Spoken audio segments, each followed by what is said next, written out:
नाज़रीन, अवामी न्यूज़ में ख़बरनि जो सिलसिलो जारी है। इन वक्त असीं तव्हांखे खिप्रो में ख़बर ॾींदा हलूं त खिप्रो में सख़्त गर्मी जी लहर शहरियुनि खे बेहाल करे छॾियो। इम्कानी बरसात सबबि आयल सख़्त गर्मी हिक पासे कारोबार खे वॾो नुक़सानु पहुचायो आहे त ॿिए पासे सख़्त गर्मी सबबि आवाम पाण खे घर अंदरि बंदि करे छॾियो आहे। जॾहिं त सख़्त गर्मी सबबि शहरी सख़्त गर्मी घटाइण जे लाइ शरबत कुल्फियुनि समेत थादल जी दुकान ॾे रुख कयो। सख़्त गर्मी में लाड़काणे जी घोटे वारी थादल वारनि दुकाननि ते वॾी रश लॻियल आहे। घोटे वारी थादल निजी सिंधी तरीक़े सां डंडे कुंडे में घोटे तैयार कई वञे थी, जंहिंमें पुश्त, ॾकण, बादाम, चार मगज़, गुड़, फोटा, कारा मिर्च, जंवर जूं टिकियूं विधियूं वञनि थियूं।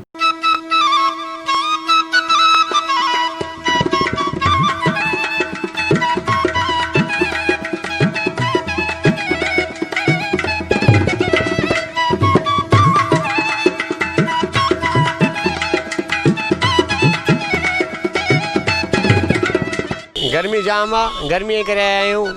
माण्हुनि खे थधो था कयूं, ॿुधाई थधो पीअनि था, माण्हू ख़ुशि थी था वञनि, ॾाढो भलो थी थो वञे।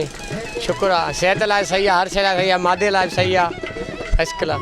हिन में जीरो, चार मगज़, फोटा, जंवर, टिकियूं, बादाम, खंड, गुड़, मिश्री थी लॻे थी। जी हा, सुठी कलाक में लॻी वेंदो आहे फोटो। हिन में बादाम पवंदो आहे ऐं नंढियूं टिकियूं पवंदियूं आहिनि, चार मगज़ पवंदा आहिनि, जीरो पवंदो आहे। इहे शयूं पवंदियूं, सिहत लाइ सही आहे, गर्मीअ लाइ सही आहे, गर्मीअ लाइ फस्ट क्लास आहे। गर्मीअ जो दुश्मन आहे इहे, फस्ट क्लास जेको पीअंदो अंदरि ठरी पवंदो। वधीक ख़बरनि ऐं तफ़सील जे लाइ विज़िट कयो असांजी वेबसाइट awamiNewsHD.com ऐं ॾिसंदा रहो अवामी न्यूज़ HD।